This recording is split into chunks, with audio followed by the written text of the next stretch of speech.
Showroom track ఉందంటే అది perfect బండి అనే ఉద్దేశంతో. షోరూమ్ ట్రాక్ అంటే ఇంకేముంది, బయట ఎక్కడ డ్యామేజ్ అవుద్ది, షోరూమ్ పట్టుకెళ్ళక నేను బయట చేయించేస్తాను. ఆ షోరూమ్ లో ఎంటర్ అవుతుంది కదా ట్రాక్, ఘాట్ రోడ్ లో వెళ్ళిపోతాను, సొంప ఏదో లీక్ అయిపోద్ది, ఏ రాయో తగిలి ఇంజిన్ ఆయిల్ లేక ఇంజిన్ బాయిల్ అయిపోద్ది, నేను బయట చేయించేస్తాను. అంటే షోరూమ్ ట్రాక్ కదా, తెలియదు కదా. ఇలా సింగం సినిమాలో ఆడు టోల్ గేట్ దగ్గర మిస్ అయ్యాడు, ఏటయ్యాడంటే కంటైనర్ లో వెళ్ళిపోయాడు. చాలా మంది ఏంటంటే ఈ ఆయిల్ గేజ్ తీసి చూస్తారు ప్రతి బండికి, ఆ పొగ వస్తుందా లేదా, లేదంటే ఏమైనా తులుతుందా లేదా అని. వాడు ఏ ఇంజిన్ ఆయిల్ మారుస్తాడో తెలియదు, ఏ ఫిల్టర్ వేసేస్తాడో తెలియదు, కూలెంట్ ఎలాంటిది వాడతాడో తెలియదు, స్పేర్ పార్ట్ మార్చేటప్పుడు ఒరిజినల్ తీసాడో లేదో తెలియదు, ఏది బాగోపోయినా వెంటనే పిక్ పారే అడ్జస్ట్మెంట్ ఉండవు. Hi friends, welcome to Neela's automobile. ఈ రోజు అయితే మన చాలా ఇంపార్టెంట్ టాపిక్ ఇచ్చేది, ఇది చాలా ఇంపార్టెంట్ టాపిక్ అనమాట. సో కొత్త కారు కొనుక్కున్నారంటే షోరూంలో ఫస్ట్ సర్వీస్ ఎన్ని కిలోమీటర్లు చేయాలి, సెకండ్ సర్వీస్ ఎన్ని కిలోమీటర్లు చేయాలి, థర్డ్ సర్వీస్ ఎన్ని కిలోమీటర్లు చేయాలి, ఇదంతా కూడా కంప్లీట్ మాన్యువల్ అయితే ఉంటుంది అనమాట. మాన్యువల్ ప్రకారం వాళ్ళైతే అక్కడ సర్వీస్ చేస్తూ ఉంటారు. సో కొన్ని సర్వీసుల్లో అవసరం లేకపోయినా సరే కొన్ని పార్ట్లు అయితే మారుస్తూ ఉంటారు. ఇలాంటిది అయితే చాలా వరకు జరుగుతూ ఉంటుంది. సో అది మనం బయట చేయించుకున్నామంటే వారంటీ పోద్దేమనే ఒక భయంతోనైతే షోరూంలో సర్వీస్ చేయించుకుంటూ ఉంటాం. ముఖ్యంగా సెకండ్ హ్యాండ్ కార్స్ కొనేటప్పుడు షోరూమ్ ట్రాక్ ఉందని చెప్పేసి ఒక సెకండ్ హ్యాండ్ కారు కొంటాం కదా. సో దానికి సంబంధించి మనం కూడా షోరూమ్కి వెళ్ళి సర్వీస్ చేయించుకోలేమా, ఇటువంటి అపోహత అయితే ఉంటాం అనమాట. ఈ కంప్లీట్ డీటెయిల్ ఇన్ఫర్మేషన్ తెలియజేయడానికి అయితే 20 years ఎక్స్పీరియన్స్ కలిగినటువంటి రాజా గారు అయితే మన మధ్యలో ఉన్నారు. ప్రెసెంట్ అయితే మనం విశాఖపట్నం ఇసుక తోటలో ఉన్నటువంటి కీర్తి కార్స్ అయితే ఉండడం జరిగిందండి. So pre own card business అనేది 2008 నుంచి అయితే ఈయన చేయడం అయితే జరుగుతుంది అనమాట. సో కంప్లీట్ గైడెన్స్ అయితే ఈయన ఇవ్వగలరనే ఉద్దేశంతో అయితే మీకు ఆయన మన ఫ్రేమ్ లోనికి అయితే తీసుకుని వచ్చాను. నమస్తే అండి. హాయ్. సో ఆయన ఎవరో కదండి, మా అన్నయ్య అని, సొంత అన్నయ్య. సో చెప్పని అసలు షోరూమ్ ట్రాక్ ఉందా అని చెప్పేసి మనం చూసుకుంటాం కదా సెకండ్ హ్యాండ్ కార్ కొనేటప్పుడు. సో షోరూమ్ ట్రాక్ తో పని ఏంటి, షోరూమ్ ట్రాక్ ఉంటే ఏంటి బెనిఫిట్, షోరూమ్ ట్రాక్ కాకుండా బయట ట్రాక్ ఉండేటటువంటి కార్లు, బయట సర్వీస్ చేయించుకునేటటువంటి కార్లు మనం కొనుక్కోవచ్చా అనేది ఫస్ట్ క్లియర్ చేయు. వెహికల్ బాగుందా లేదా అని చూడండి, పర్ఫార్మెన్స్ ఎలా ఉందా లేదా అని చూడండి, బాగుంటే కొనుక్కోండి. ఇంకా షోరూమ్ మెయింటెనెన్స్ అంటారా, ఈ మధ్య మీటర్ ట్యాంపరింగ్ జరుగుతుంది. మధ్య కాదు ఇది, ఈ మధ్య తగ్గింది యాక్చువల్ గా, అందరూ ఆలోచిస్తున్నారు. మీటర్ ట్యాంపరింగ్ చాలా వరకు జరిగేవి. సో దానివల్ల ఏమైనా ట్యాంపరింగ్ జరిగిందా అని షోరూమ్ ట్రాక్ అని అడిగేవారు. షోరూమ్ ట్రాక్ అంటే అది ఏదో పెద్ద ఇది కంపల్సరీ అన్నట్టు అయిపోయింది తప్ప కంపల్సరీ ఏం కాదు. షోరూమ్ ట్రాక్ అనేది రెగ్యులర్ సర్వీస్ అవడం వల్ల మీటర్ ఏమైనా ట్యాంపరింగ్ అయిందా లేదా, ఏ సర్వీస్ ఎప్పుడు వెళ్ళిందా లేదా అనేది మనకు తెలుస్తుంది అంతే. దానికోసం షోరూమ్ ట్రాక్ అని అడుగుతాం. అది ఓకే.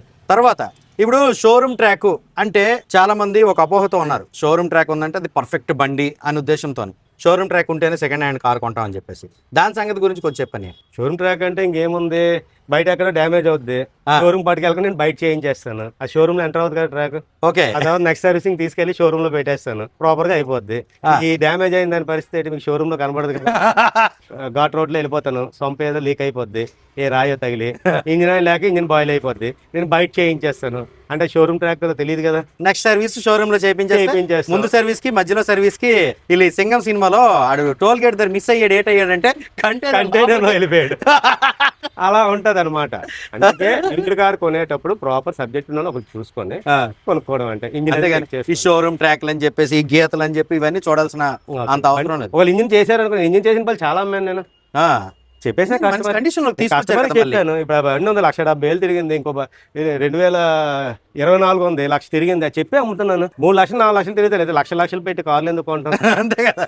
1,00,000 తిరిగింది, అమ్మో 1,00,000 అంటారు. 2 లక్షలు ఇటీవల ఉంది, 2,10,000 తిరిగింది, అలాగే అమ్ముతాను. అంతే అమ్ముతాను. ఎందుకు 4 లక్షలు 5 లక్షలు తిరుగుతుంది, దాని పర్ఫార్మెన్స్ అలా ఉంటుంది. అవును.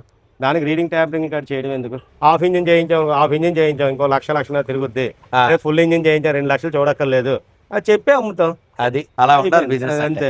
గైస్ విన్నారుగా, షోరూమ్ ట్రాక్ వెనక ఉండేటటువంటి పర్యవసానాలు. ఇది గుర్తుంచుకొని అయితే మీరు సెకండ్ హ్యాండ్ కార్ కొనుక్కోండి. కొత్త బండి వచ్చినప్పుడే రోబోటిక్ గా జరుగుద్ది అంతా, ఆ తర్వాత అంతా మెకానిజం అంతా మాన్యువల్ గానే జరుగుతుంది. కామన్ మెకానికే కదా షోరూమ్ లో. అవును, బయట చేసే మెకానికే ఎక్స్పీరియన్స్ సంపాదించుకొని అక్కడికి వెళ్ళి చేస్తాడు. లేదా షోరూమ్ లో సర్వీస్ ఇంజనీర్ అయిన తర్వాత ఆడు ఇండివిజువల్ గా వచ్చి ఒక గ్యారేజ్ పెట్టుకొని వాడు చేస్తాడు. ఎక్కడైనా చేసేది మెకానికే కదా. అవును. ఇంకా షోరూమ్ మెయింటెనెన్స్ అని దేనికి అడుగుతున్నారు? షోరూమ్ లో కూడా చేసేది మెకానికే కదా. మరి షోరూమ్ మెయింటెనెన్స్ అని ఎందుకు అడుగుతున్నారు? అంతే. అంటే నేను షోరూమ్ అన్నానని కాదు, షోరూమ్ లో చేసుకుంటే ఏంటంటే అక్కడ రెగ్యులర్ గా మనకి ఇండికేట్ చేస్తుంటారు, సార్ ఈ సర్వీస్ కి మీరు రావాలి, ఈ సర్వీస్ కి రావాలి అని. 1000 కిలోమీటర్లు కూడా ఎక్స్ట్రా అవనెవరు ఫాలోఅప్ ఉంటుంది. ఇదే బయట మనం చేయించుకున్నాం అనుకోండి, ఆ ఫాలోఅప్ ఉండదు కదా. ఉండదు. మనం ఒక 2000 కిలోమీటర్లు ఎక్కువ అయిపోయినా సరే, ఇన్ కేసు మెకానిక్ తెలిసినోడు కాలేదు అనుకోండి, వాడు ఏ ఇంజిన్ ఆయిల్ మారుస్తాడో తెలియదు, ఏ ఫిల్టర్ వేసేస్తాడో తెలియదు, కూలెంట్ ఎలాంటిది వాడతాడో తెలియదు, స్పేర్ పార్ట్ మార్చేటప్పుడు ఒరిజినల్ తీసాడో లేదో తెలియదు. ఆ షోరూమ్ లోనైతే మనకు ఇష్యూ ఉండదు. ఓకే, బయట చేయించుకుంటే దగ్గరుండి చేయించుకుంటే బెస్ట్ అని నేను అనుకుంటున్నాను. చేయించుకుంటే మనకు తక్కువలో అవుతుంది, తక్కువలో అవుతుంది, తక్కువలో అవుతుంది. అదే షోరూమ్ లో చేయించుకుంటే మనం దగ్గర ఉండక్కర్లేదు. అన్ని జెన్యూన్ పార్ట్స్, అన్ని జెన్యూన్ పార్ట్స్, ఏది బాగోపోయినా వెంటనే పిక్ అడ్జస్ట్మెంట్ ఉండవు. అయితే అన్ని ఇప్పుడు షోరూమ్ సర్వీసా బయట సర్వీస్ అని పక్కన పెడితే ఒక కార్ కి జనరల్ సర్వీస్ అనేది ఎంతకు చేయించుకోవాలి, ఎన్ని వేల కిలోమీటర్లకు చేయించుకోవాలి అంటే చాలా మంది జడిసిపోతా ఉన్నారనమాట. కార్ కొనుక్కునేటప్పుడు అయ్యో నాకు ఇంత మెయింటెనెన్స్ అయిపోద్ది, బైక్ అయితే మనకి 1000 రూపాయల్లో తేలిపోద్దిగా సర్వీసు, కార్ అయితే 20,000 అవుతుంది, 30,000 అవుతుంది అని చెప్పేసి చాలా మంది అడుగుకుంటూ ఉన్నారు. దాని మీద నేను చాలా అవేర్నెస్ కల్పించాను. సో నీ ఎక్స్పీరియన్స్ నువ్వు కూడా కల్పించాలని. సో ఆబ్వియస్లీ కొద్దిగా ఎక్కువ ఉంటుంది. ఈ రోజు రాయల్ ఎన్ఫీల్డ్ నాది మార్పిస్తుంటే 3,000 3,500 అవుతుంది సర్వీస్ చేస్తే. అంతే. ఈ స్విఫ్ట్ ఉంది, ఇది మార్చిన 3,500 4,000. అవును, ఏముంది ఆడ అది. సో ఏది ఎన్ని వేల కిలోమీటర్లు మార్చుకోవాలి? ఫర్ ఎగ్జాంపుల్ ఇంజిన్ ఆయిల్ ఉందంటే ఒక కార్కి ఎన్ని వేల కిలోమీటర్లు మార్చుకోవాలి? జనరల్ గా 10,000 కిలోమీటర్లు చెప్తారు కదా, ఎన్ని వేల కిలోమీటర్లు మనం యూజ్ చేసే ఆయిల్ బట్టి ఉంటుంది. సింథటిక్ ఆయిల్ అందులో చాలా ఉంటాయి కదా. కొన్ని ఆయిల్స్ ఏంటంటే 5,000 km మార్చేయాలి, కొన్ని 10,000. ఇప్పుడు జనరల్ గా ఫర్ ఎగ్జాంపుల్ టాటా నెక్సాన్ ఇవి ఉన్నాయి అనుకోండి, అది 10,000 కిలోమీటర్లు మన షోరూమ్ పట్టుకెళ్ళిపోతే 10,000 కిలోమీటర్లు మారుస్తాడు వాడు. సర్వీసింగ్ 10,000 అండి. Okay, high performance synthetic oil use చేస్తారు కాబట్టి 10,000 km మార్చుకోవాలి. మనం ఏంటంటే ఒక 9,500 అలా పట్టుకెళ్ళిపోతుంటే ఇప్పుడు మెయింటెనెన్స్ అంటే ఏం ఉండదండి. మనం శుభ్రంగా తిని టైంకి పడుకుని టైంకి లేచి ఒక గంట ఎక్సర్సైజ్ చేస్తుంటే మనం ఎంత ఆరోగ్యంగా ఉంటుందో కార్ కూడా అంతే. దాని టైంకి ఇంజిన్ ఆయిల్ వేయాలి, కూలెంట్ చెక్ చేయాలి, అంతే.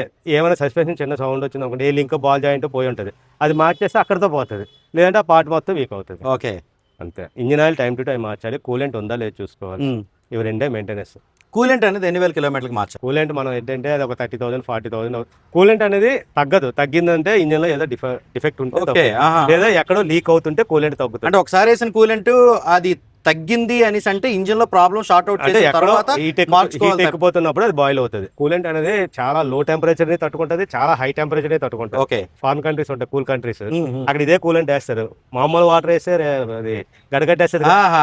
ఇది ఎందుకు గడగడదు? కూలెంట్ అది లో టెంపరేచర్ ని తట్టుకుంటది, హై టెంపరేచర్ ని కూడా తట్టుకుంటది. ఓకే, సో కూలెంట్ అనేది ఎప్పుడు అవదు. ఎక్కడైనా ఏమైనా పైప్ లో ఏమైనా ఉన్నాయా అవి లీక్ అయిపోతుంటే కూలెంట్ తగ్గుతుంది తప్ప కూలెంట్ నెసరీ కాదు. కానీ మనం మాత్రం వెహికల్ తీసేటప్పుడు లాంగ్ వెళ్తున్నాము అనుకునేటప్పుడు బండి స్టార్ట్ చేయకముందు కూలెంట్ ఇంజిన్ ఆయిల్ చెక్ చేసుకోండి. ఓకే, మాక్సిమం లెవెల్ కూలెంట్ ఉండేలా చూసుకుంటే ఇంజిన్ ఆయిల్ అనేది కూడా లెవెల్ ఉందా లేదా చూసుకుంటే ఇంకేం ఉండదని మీరు అన్నాలు తిరిగినా హ్యాపీ తిరుగుతారు. So high perform diesel engine 1.6 litre ఇంజిన్లు ఉంటాయి కదా, ఉంటాయి. సో వాటికి మనకి 5,000 కిలోమీటర్లకు ఒకసారి టాప్ అప్ చేస్తున్నాను నేను. చెయ్యాలి. అది ఖచ్చితంగా ఇంజిన్ లో కొద్దిగా ఇంజిన్ ఆయిల్ తీసుకుంటుంటది. అదేంటనుకుంటారంటే చాలా మంది ఇంజిన్ ఆయిల్ తాగేస్తున్నాం, తాగడం కాదు అది. మీకు ఎక్కువేం పడదు, జస్ట్ పడితే అలాగ 50 ml 100 ml అలా పడుతుంటది. అది ఏంటో 5,000-6,000 తిరిగిన తర్వాత ఏమైనా సంప లీకులు గట్ట ఉన్నాయని లీటర్ కూడా పట్టేస్తుంది, పట్టుండొచ్చు. సో పవర్ ఇంజిన్ లో కొద్దిగా ఇంజిన్ ఆయిల్ తీసుకుంటది. ఎందుకంటే చాలా మంది ఏంటంటే ఈ ఆయిల్ గేజ్ తీసి చూస్తారు ప్రతి బండికి పొగ వస్తుందా లేదా, లేదంటే ఏమైనా తులుతుందా లేదా అని. హై పవర్ ఇంజిన్ కి స్మోక్ వస్తుంది. మీరు 10,000 తిరిగిన బండి తీసుకున్నా సరే హై పవర్ ఇంజిన్ స్మోక్ వస్తుంది, హై కంప్రెషన్ జరుగుతుంటది. బ్యాలెన్స్ చేయడానికి పైపులు పెట్టారు కదా, వస్తుంది. సో అదేదో కంప్రెస్ అయిపోతుంది అని మాత్రం అనుకోకండి. గేజ్ చెకింగ్ అనేది ఎర్లీ మార్నింగ్ చేయాలనుకుంటున్నాను. ఇంజిన్ స్టార్ట్ చేయకముందు ఒక 2-3 అవర్స్ గ్యాప్ ఇచ్చిన తర్వాత చెక్ చేయాలి. కూలెంట్ కూడా బాగా కూల్గా ఉన్నప్పుడు మీరు చెక్ చేయాలి. ఓకే, ఎందుకంటే ఇది యాసిడ్ కన్నా ప్రమాదకరం. అవును, మీరు ఏ మాత్రం హీట్ ఉన్నప్పుడు తీస్తే బాయిల్ అయిపోతుంది, చాలా హెవీగా ఉంటుంది డ్యామేజ్. సో ఇది బాగా కూల్ అయిన తర్వాత తీయండి. నెక్స్ట్ ఇంజిన్ ఆయిల్ ఫిల్టర్ అనేది ప్రతి సర్వీస్ లో కూడా చేంజ్ చేయాలా? 2-3 సర్వీస్కి ఒకసారి మార్చుకోండి. ఏమైనా మడ్ గానీ ఏమైనా చేస్తే ఆ ఫిల్టర్ లోకి వెళ్ళిపోతుంది. ఇప్పుడు డీజిల్ ఆయిల్ ఫిల్టర్ కూడా అంతే. డీజిల్ మనం ఎంత బంక్ లో కొట్టిస్తున్నా ఎంతో కొంత మడ చేస్తుంది, లేదంటే మన ట్యాంక్ కి రష్ పట్టైనా అదేనా అలా వదులుతుంటది, అది వెళ్ళి డీజిల్ ఆయిల్ ఫిల్టర్ లో ఉండిపోతుంటది. ఇంజిన్ ఆయిల్ ఫిల్టర్ 8,000 కిలోమీటర్లకు మార్చాలి, అది అంత 30,000 40,000. ఓకే, మీరు ఇంజిన్ ఆయిల్ ఫిల్టర్ అయితే ఒక 2 సర్వీస్కి ఒకసారి మార్చుకోండి. అలాగే ఇప్పుడు 10,000 కాబట్టి 20,000 ఒకసారి మార్చుకోండి. డీజిల్ ఆయిల్ ఫిల్టర్ అయితే 40,000 50,000. In case diesel oil filter అయితే 20,000 కిలోమీటర్లు మార్చుకోండి. డీజిల్ ఆయిల్ ఫిల్టర్ అయితే 30,000-40,000 40,000 కూడా అవసరం ఉండదు మీరు మంచి ఆయిల్ కానీ వాడితే. బట్ సేఫ్ సైడ్ మార్చేసుకుంటే మంచిది. పికప్ అది నొక్కుతుంటది, ఫ్యూల్ సప్లై అవ్వకపోయినా పికప్ నొక్కుతుంటది. చాలా మంది ఫ్యూయల్ బ్లింక్ వచ్చినంత వరకు కూడా కారు నడిపేస్తూ ఉంటారు కదా, అలా నడపడం వల్ల వచ్చే ప్రమాదం ఏంటనేది మన ఇద్దరం ఒకసారి డిస్కస్ చేస్తాం. దాని గురించి చెప్పండి. ఫ్యూల్ లాస్ట్ స్టేజ్ వరకు వచ్చేసింది అనుకోండి, డస్ట్ అంతా అడుగున ఉంటుంది ట్యాంక్ లో. అదేంటంటే పైపుల ద్వారా ఇంజెక్టర్ లో చేరిపోద్ది, ఆటోమేటిక్ మిస్సింగ్ వచ్చేస్తుంది. ఓకే, ఇంజెక్టర్ అని చాలా సెన్సిటివ్ పార్ట్స్ అవి. మన తల వెంట్రుక కన్నా తక్కువ డస్ట్ వెళ్ళినా సరే ఇంజెక్టర్ బ్లాక్ అయిపోతుంది, మిస్సింగ్ వచ్చేస్తుంది. సో మాక్సిమం ఫ్యూల్ డెడ్ అయిపోయినంత వరకు ఉంచకండి, ఎందుకంటే ఆ డస్ట్ లాగేస్తుంది. ఫ్యూల్ ఆయిల్ పంప్ ఉంటుంది కదా, తోడేస్తుంది, ఎంత ఉన్నా తోడేస్తుంది. ఆ పంప్ తోడేయడం వల్ల ఈ డస్ట్ ని కూడా లోపల తీసేసుకుంటది, ఇంజెక్టర్ కంప్లైంట్ వచ్చేస్తుంది. Okay, okay. డీజిల్ బండి, పెట్రోల్ బండి అయితే ప్లగ్ మిస్సింగ్ రావడం ఇది జరుగుతుంది. మాక్సిమం ఎవరు కూడా మినిమం మెయింటైన్ చేయండి. ఫ్యూల్ ఇండికేషన్ ఎలాగానే డీజిల్ కొట్టించుకుంటే బాగుంటుంది. ఓకే. నెక్స్ట్ ఎయిర్ ఫిల్టర్ అనేది మనం తిరిగే కండిషన్ బట్టి ఎప్పటికప్పుడు చేంజ్ తిరిగే ఏరియా బట్టి, తిరిగే ఏరియాని బట్టి మార్చుకోవాలా, లేదంటే రెగ్యులర్ గా సర్వీస్కి వెళ్ళి ప్రతిసారి ఇది మార్చాలి? సర్వీస్కి వెళ్ళిన ప్రతిసారి అవసరం లేదు. అవసరం లేదు. అది మీకు ఎప్పుడైనా మిస్సింగ్ కార్ట్ వస్తుందంటే ఫిల్టర్లో ఏమైనా డస్ట్ ఉంటే వస్తుంది. అది చాలా చీప్గా ఉంటే ఫిల్టర్ మార్చేసుకోవచ్చు. ఓకే. సో ఇంతకు మించిన కంప్లైంట్స్ ఏమి ఉండవు కదా? కార్ అంటే ఇంతేనండి. టైంకి ఇంజిన్ ఆయిల్ కూలెంట్ చెక్ చేసుకోండి, ఫిల్టర్లు మార్చండి. మీకు ఇంజిన్ పర్ఫార్మెన్స్ మీరు ఎవ్రీ 5,000 10,000 మార్చుకున్నారు అనుకోండి, 3 లక్షలైన ఇంజిన్ మీకు ఏమన్నది అలాగే తిరుగుద్ది. ఓకే. మీరు ఎప్పుడైతే ఏంటంటే 10,000 తర్వాత చాలా మటుగా 1000 ఎక్కువ తిరుగుతారు.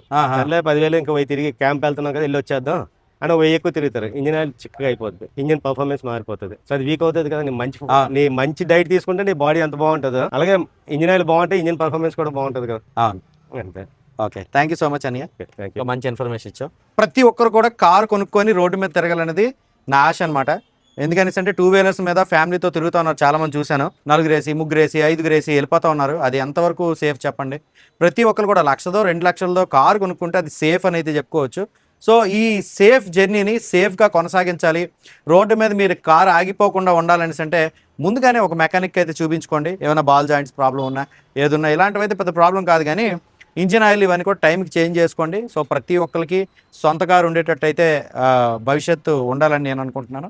సో కారు మెయింటెనెన్స్ అనేది పెద్ద ప్రమాదకరమైనటువంటి పరిస్థితి అయితే ఏమీ కాదు. నేను హోండా సిటీ జాన్యువరి 1 కొని ఇప్పటికి ఒక 20,000 కిలోమీటర్లు తిరిగాను. ఇంజిన్ ఆయిల్ ఫిల్టర్ ఒకసారి మార్చాను, ఇంజిన్ ఆయిల్ 2 సార్లు మార్చాను. అంతకు మించి నాకు ఇంకేమీ అవసరం అయితే పడలేదన్నమాట కార్కి. So car maintenance time to time అన్ని చేయించుకుంటే చాలా ఈజీ. సో ఈ వీడియో మీకు ఎలా అనిపించిందో కామెంట్ చేయండి. ఈ వీడియో నచ్చితే లైక్ చేసి మీ ఫ్రెండ్స్ షేర్ చేయండి. నీలార్స్ ఆటోమొబైల్ యూట్యూబ్ ఛానల్ అయితే సబ్స్క్రైబ్ చేసుకోండి. అందరూ నమస్కారం. Thank you.